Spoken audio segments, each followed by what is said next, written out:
Manifesto Comunista. Marx e Engels. Um espectro da Europa, o espectro do comunismo. Todas as potências da velha Europa unem-se numa santa aliança para conjurá-lo. O Papa e o Czar, Metternich e Guizot, os radicais da França e os policiais da Alemanha. Que partido de oposição não foi acusado de comunista por seus adversários no poder? Que partido de oposição, por sua vez, não lançou a seus adversários de direita ou de esquerda a pecha infamante de comunista?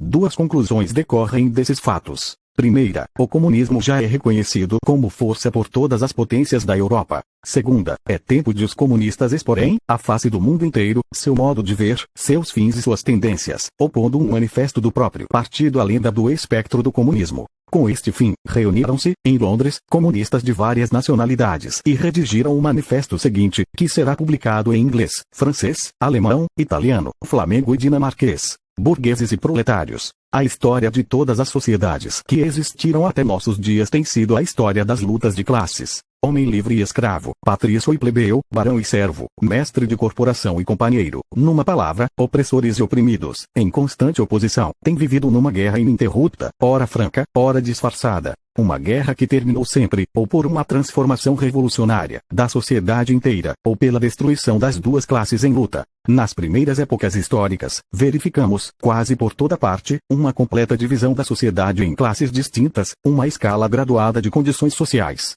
Na Roma antiga encontramos patrícios, cavaleiros, plebeus, escravos. Na Idade Média, senhores, vassalos, mestres, companheiros, servos. E, em quase que em cada uma destas classes, novas divisões hierárquicas.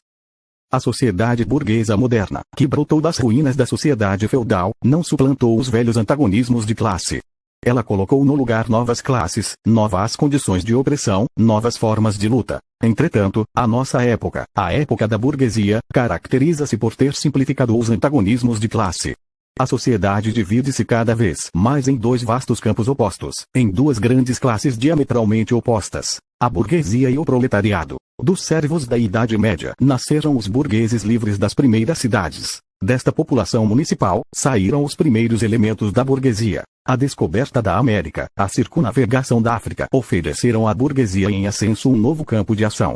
Os mercados da Índia e da China, a colonização da América, o comércio colonial, o incremento dos meios de troca e, em geral, das mercadorias imprimiram um impulso, desconhecido até então, ao comércio, à indústria, à navegação, e, por conseguinte, desenvolveram rapidamente o elemento revolucionário da sociedade feudal em decomposição. A antiga organização feudal da indústria, em que esta era circunscrita a corporações fechadas, já não podia satisfazer as necessidades que cresciam com a abertura de novos mercados.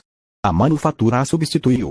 A pequena burguesia industrial suplantou os mestres das corporações. A divisão do trabalho entre as diferentes corporações desapareceu diante da divisão do trabalho dentro da própria oficina. Todavia, os mercados ampliavam-se cada vez mais. A procura de mercadorias aumentava sempre. A própria manufatura tornou-se insuficiente. Então, o vapor e a maquinaria revolucionaram a produção industrial. A grande indústria moderna suplantou a manufatura. A média burguesia manufatureira cedeu lugar aos milionários da indústria, aos chefes de verdadeiros exércitos industriais, aos burgueses modernos. A grande indústria criou um mercado mundial preparado pela descoberta da América. O mercado mundial acelerou prodigiosamente o desenvolvimento do comércio, da navegação e dos meios de comunicação por terra. Este desenvolvimento reagiu por sua vez sobre a extensão da indústria. E, à medida que a indústria, o comércio, a navegação, as vias férreas se desenvolviam, crescia a burguesia, multiplicando seus capitais e relegando a segundo plano as classes legadas pela Idade Média. Vemos, pois, que a própria burguesia moderna é o produto de um longo processo de desenvolvimento, de uma série de revoluções no modo de produção e de troca. Cada etapa da evolução percorrida pela burguesia era acompanhada de um progresso político correspondente. Classe oprimida pelo despotismo feudal, associação armada administrando-se a si própria na comuna. Aqui, república urbana independente. Ali, terceiro estado, tributário da monarquia. Depois, durante o período manufatureiro, contrapeso da nobreza na monarquia feudal ou absoluta, pedra angular das grandes monarquias, a burguesia, desde o estabelecimento da grande indústria e do mercado mundial, conquistou, finalmente, a soberania política exclusiva no Estado representativo moderno. O governo moderno não é senão um comitê para gerir os negócios comuns de toda a classe burguesa. A burguesia desempenhou na história um papel eminentemente revolucionário. Onde quer que tenha conquistado o poder, a burguesia calcou aos pés as relações feudais, patriarcais e idílicas. Todos os complexos e variados laços que prendiam o homem feudal a seus superiores naturais ela os despedaçou sem piedade, para só deixar subsistir, de homem para homem, o laço do frio interesse, as duras exigências do pagamento à vista. Afogou os fervores sagrados do êxtase religioso, do entusiasmo cavalheiresco, do sentimentalismo pequeno burguês nas águas geladas do cálculo egoísta. Fez da dignidade pessoal um simples valor de troca. Substituiu as numerosas liberdades, conquistadas com tanto esforço, pela única e implacável liberdade de comércio. Em uma palavra, em lugar da exploração velada por ilusões religiosas e políticas, a burguesia colocou uma exploração aberta, cínica, direta e brutal. A burguesia despojou de sua auréola todas as atividades até então reputadas veneráveis e encaradas com piedoso respeito. Do médico, do jurista, do sacerdote, do poeta, do sábio fez seus servidores assalariados. A burguesia rasgou o véu de sentimentalismo que envolvia as relações de família e reduziu-as a simples relações monetárias. A burguesia revelou como a brutal manifestação de força na Idade Média, tão admirada pela reação, encontra seu complemento natural na ociosidade mais completa. Foi a primeira a provar o que pode realizar a atividade humana. Criou maravilhas maiores que as pirâmides do Egito, os aquedutos romanos, as catedrais góticas. Conduziam expedições que empanaram, mesmo, as antigas invasões e as cruzadas. A burguesia só pode existir com a condição de revolucionar incessantemente os instrumentos de produção, por conseguinte, as relações de produção e, como isso, todas as relações sociais. A conservação inalterada do antigo modo de produção constituía, pelo contrário, a primeira condição de existência de todas as classes industriais anteriores. Essa revolução contínua da produção, esse abalo constante de todo o sistema social, essa agitação permanente e essa falta de segurança distinguem a época burguesa de todas as precedentes. Dissolvem-se todas as relações sociais antigas e cristalizadas, com seu cortejo de concepções e de ideias secularmente veneradas. As relações que as substituem tornam-se antiquadas antes de se ossificar. Tudo que era sólido e estável se esfuma, tudo que era sagrado é profanado, e os homens são obrigados finalmente a encarar com serenidade suas condições de existência e suas relações recíprocas. Impelida pela necessidade de mercados sempre novos, a burguesia invade todo o globo. Necessita estabelecer-se em toda parte, explorar em toda parte, criar vínculos em toda parte. Pela exploração do mercado mundial, a burguesia imprime um caráter cosmopolita à produção e ao consumo em todos os países. Para desespero dos reacionários, ela retirou à indústria sua base nacional. As velhas indústrias nacionais foram destruídas e continuam a sê-lo diariamente. São suplantadas por novas indústrias, cuja introdução se torna uma questão vital para todas as nações civilizadas. Indústrias que não empregam mais matérias-primas autóctones, mas sim matérias-primas vindas das regiões mais distantes, e cujos produtos se consomem não somente no próprio país, mas em todas as partes do globo. Em lugar das antigas necessidades, satisfeitas pelos produtos nacionais, nascem novas necessidades, que reclamam para sua satisfação os produtos das regiões mais longínquas e dos climas mais diversos.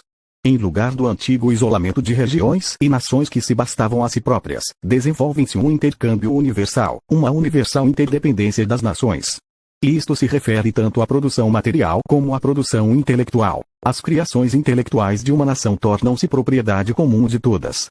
A estreiteza e o exclusivismo nacionais tornam-se cada vez mais impossíveis. Das inúmeras literaturas nacionais e locais, nasce uma literatura universal. Devido ao rápido aperfeiçoamento dos instrumentos de produção e ao constante progresso dos meios de comunicação, a burguesia arrasta para a torrente da civilização mesmo as nações mais bárbaras.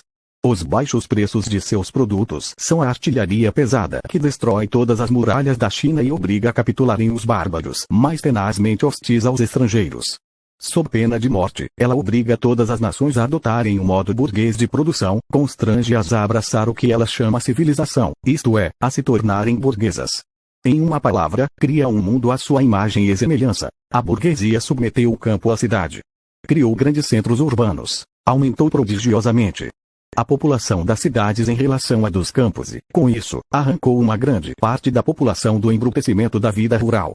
Do mesmo modo que subordinou o campo à cidade, os países bárbaros ou semi-bárbaros aos países civilizados, subordinou os povos camponeses aos povos burgueses, o Oriente ao Ocidente. A burguesia suprime cada vez mais a dispersão dos meios de produção, da propriedade e da população.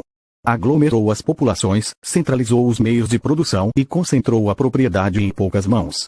A consequência necessária dessas transformações foi a centralização política. Províncias independentes, apenas ligadas por débeis laços federativos, possuindo interesses, leis, governos e tarifas aduaneiras diferentes, foram reunidas em uma só nação, com um só governo, uma só lei, um só interesse nacional de classe, uma só barreira alfandegária. A burguesia, durante seu domínio de classe, apenas secular, criou forças produtivas mais numerosas e mais colossais que todas as gerações passadas em conjunto. A subjugação das forças da natureza, as máquinas, a aplicação da química à indústria e à agricultura, a navegação a vapor, as estradas de ferro, o telégrafo elétrico, a exploração de continentes inteiros, a canalização dos rios, populações inteiras brotando na terra como por encanto, que século anterior teria suspeitado que semelhantes forças produtivas estivessem adormecidas no seio do trabalho social.